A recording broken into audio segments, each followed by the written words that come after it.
নমস্কার বন্ধুরা, সহজ বাংলা ভাষায় শ্রীমদ্ ভগবদ গীতা গল্পের মাধ্যমে জানতে চাইলে ভিডিওটি আপনার জন্য। চলুন শুরু করি। ওম তৎসৎ। প্রথম অধ্যায়, শ্লোক 1। অন্ধ রাজা ধৃতরাষ্ট্র বসে আছেন তার রাজসভায়। যুদ্ধ শুরু হতে আর কয়েক মুহূর্ত বাকি। কুরুক্ষেত্রের ময়দান তখন তীর, ধনুক আর রথের শব্দে কাঁপছে। দুপক্ষের সেনারা একে অপরের দিকে তাকিয়ে একটাই ভাবনা, আজ হয়তো জীবন মৃত্যুর শেষ দিন। ধৃতরাষ্ট্রের চোখ নেই, কিন্তু মনের ভিতরে অস্থিরতা। তিনি জানেন এই যুদ্ধ তারই পুত্রদের কারণে হয়েছে। তবুও অন্তরে একটাই প্রশ্ন ঘুরছে, আমার পুত্ররা কি জিতবে?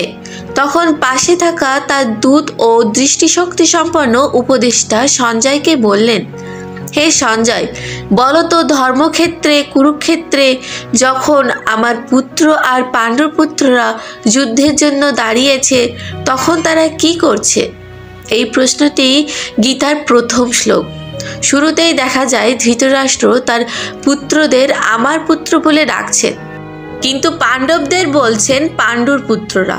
এই বিভাজনটাই বোঝায় যুদ্ধটা শুধু ভূমির জন্য নয়, এটা অহংকার, পক্ষপাত আর অন্যায়ের যুদ্ধ।